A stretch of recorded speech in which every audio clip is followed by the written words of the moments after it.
Financial year 2025-2026 के लगभग 6 से 7 महीने पास हो चुके हैं एंड नाउ इट्स टाइम कि हम अपने जो टैक्स की प्लानिंग है, जो 31 मार्च 2026 के बाद की आईटीआर फाइल करनी है, उसके बारे में हम समझें और कितना हमारा टैक्स बचा सकते हैं या हम जो अपने हाथ में जो आने वाली इनकम है उसको कितना बढ़ा सकते हैं, उसको समझने का। Hi guys, my name is Harsh Gupta, I am founder at SIP यात्रा, आपको पर्सनल फाइनेंस प्रोफेशनल। हमारे इंडिया में अभी दो टैक्सेशन का रिजीम है, पहला है ओल्ड रिजीम और दूसरा है न्यू रिजीम। जो हमारे सैलरीड इंडिविजुअल्स हैं वो कंफ्यूज हो जाते हैं कि जो हमारा टैक्स है वो हमारा कितना डिडक्ट हो रहा है या हम टैक्सेशन को कैसे बचा सकते हैं, and they are confused between old regime and new regime.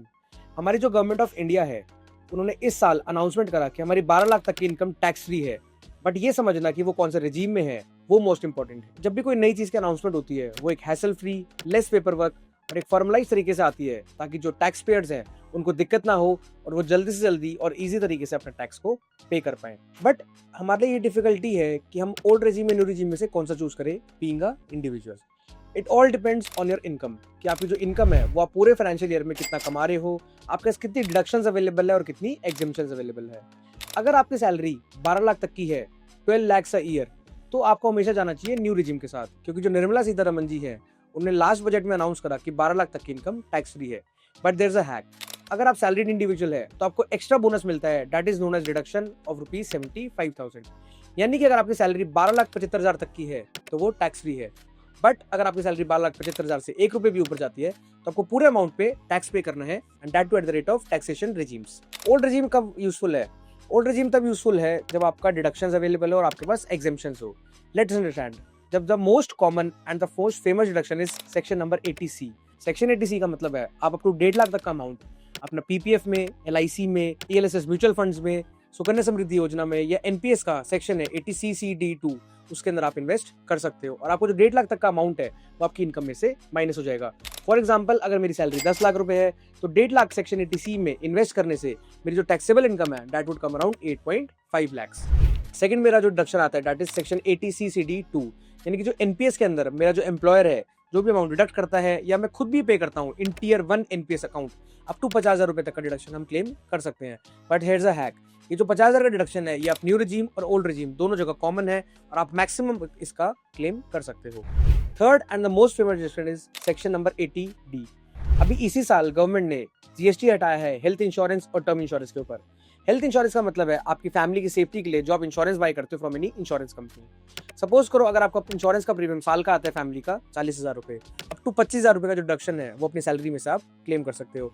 और यही डिडक्शन अगर आप अपने सीनियर सिटीजन पेरेंट्स यानी कि जिनकी एज अबव 60 है, अपने मदर या फादर के लिए आप उनका प्रीमियम पे करते हो तो उनके लिए आप अप टू 50,000 रुपए तक का अमाउंट डिडक्शन में से क्लेम कर सकते हो। यानी कि फॉर एग्जाम्पल अगर उनका प्रीमियम 80,000 है तो जो 50,000 रुपए तक का डिडक्शन है आप अपना सैलरी स्लिप में या जब आप आईटीआर फाइल कर रहे हो आप उसके अंदर शो कर सकते हो।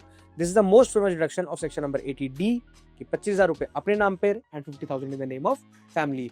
To promote more health insurance इस साल गवर्नमेंट ने जो जीएसटी है वो भी अपना दूर कर दिया है, तो this is the best time to buy the health insurance also. Fourth जो डिडक्शन आता है that is section number 80E। अगर आपने कोई एजुकेशन लोन लिया है, आपको लगता है कि आपको अपनी कोई स्किल अपग्रेड करनी है, फॉर एग्जांपल आप जॉब करते करते एमबीए करना चाह रहे हो या अगर आप कोई पीएचडी कर रहे हो, तो उसका जो इंटरेस्ट है अगर आपने कोई लोन लिया है तो अप टू 1.5 लाख तक का जो इंटरेस्ट है वो आप क्लेम कर सकते हो under section number 80E। Sixth and the most famous is section number 80G, जिसको हम बोलते हैं डोनेशन करना।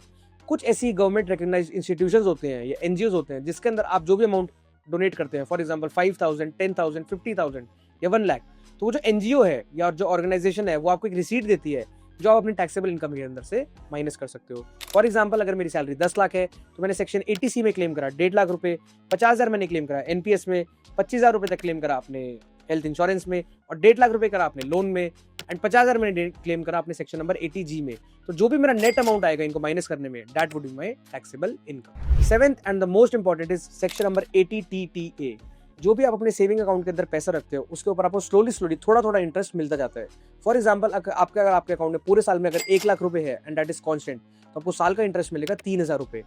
सेक्शन 80TTA ये कहता है कि अगर आपका साल का इंटरेस्ट 10,000 से कम है तो आपको उसके ऊपर टैक्स पे करने की जरूरत नहीं है। जो 10,000 रुपए तक का डिडक्शन है वो आप अपनी टैक्सेबल इनकम में से क्लेम कर सकते हो। फॉर एग्जांपल अगर आपका बैंक का इंटरेस्ट बना 20,000 रुपए तो 20,000 माइनस 10,000 रुपए यानी कि जो बचा हुआ रिमेनिंग 10,000 है उसके ऊपर आपको अपना टैक्स पे करना है। बहुत ही सिंपल है। अगर आपको लगता है कि आपकी सैलरी 12,75,000 तक है, go for only new regime. But अगर आपको लगता है कि मेरी सैलरी 12,75,000 से ऊपर जा रही है, तो आप जो छोटे-छोटे डिडक्शंस है, 6 टू 7 डिडक्शंस, आप इनको क्लेम करके तो अपना टैक्सेबल इनकम का जो पोर्शन है वो आप कम कर सकते हो। Third is the most important exemptions. पहला हमारा मोस्ट फेमस एग्जेम्पशन है हाउस रेंट अलाउंस। सपोज करो आप जॉब करते करते अपने घर में रह रहे हो जिसका आप रेंट पे करते हो, तो जितना भी आप रेंट पे कर रहे हो उसका एक पार्ट अमाउंट आप क्लेम कर सकते हो एज एग्जेम्पशन, और उसके ऊपर आपको टैक्स पे करने की जरूरत नहीं है। Second is convince allowance. आपका जो एम्प्लॉयर है, जितना भी आपका सीटीसी पैकेज होता है, cost to company, for example cost to company हो सकता है 12 लाख रुपए, कि आपको जो कंपनी है टोटल 12 लाख रुपए पे करेगी, इंक्लूडिंग आपका जो कन्वेंस अलाउंस, आने जाने का जो खर्चा होता है उसको हम बोलते हैं कन्वेंस अलाउंस। या फिर जो मैंने फोन पे बात करी, जो मेरे टेलीफोन बिल्स हैं उसको हम बोलते हैं मोबाइल अलाउंस या फिर टेलीफोन अलाउंस। तो जो इस टाइप के एग्जेम्पशंस होते हैं, ये भी आप अपना अलाउंसेस जो होते हैं ये आप क्लेम कर सकते हो in your taxable income. Old regime या न्यू रेजिम चूज करना डिपेंड करता है and it differs from individual to individual. There is no set rule कि आपके लिए न्यू रेजिम बेटर है या ओल्ड रेजिम बेटर है। To set and to choose कि आपके लिए कौन सा रेजिम बेटर है, first check your form number 16। Form 16 एक ऐसा ब्रह्मास्त्र है जो आपका एम्प्लॉयर आपको देता है। आपकी इनकम का बाइफर्केशन उसमें आता है कि मेरा बेसिक पे कितना है, स्टैंडर्ड डिडक्शन कितना है, हाउस रेंट अलाउंस कितना है, कितना पैसा मेरा एनपीएस में जा रहा है, कितना पैसा मेरा टीडीएस डिडक्ट हो रहा है।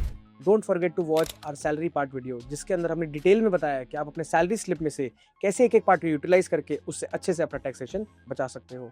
At SIP Yatra, our job is to make your lives easier by helping you to pay taxes less, but will complete compliance and regulation. क्योंकि जितना आपके हाथ में ज़्यादा टेक होम मनी होगा, उतना ही ज़्यादा पैसा आप इन्वेस्ट कर सकते हो। जितना पैसा आप ज़्यादा इन्वेस्ट करोगे, उतना ही ज़्यादा आपका पोर्टफोलियो बेहतर बनेगा। तो अगर आपको चूज करने में दिक्कत आ रही है आपका ओल्ड रेजिम या new regime, send us your form number 16। आपके जो इनवॉइसेस हैं, आप कितना कितना पैसा इन्वेस्ट कर रहे हो और कितना डिडक्शंस आप क्लेम कर सकते हो, and a team will definitely help you to choose the best tax regime, जिससे कि आपकी जो इनकम है वो ज़्यादा आपके हाथ में बचेगी और आप ज़्यादा अमाउंट इन्वेस्ट कर पाओगे। Let us know in the comment section, आपको अगर किसी भी टेक्निकल पार्ट पे या किसी कोई आपको ऐसा वर्ड लगा हो जो आपको समझ नहीं आया हो, आप हमारे को कमेंट सेक्शन में बताओ and will come up with a detailed video on that topic that will definitely help you. Till then निवेश करो, आगे बढ़ो।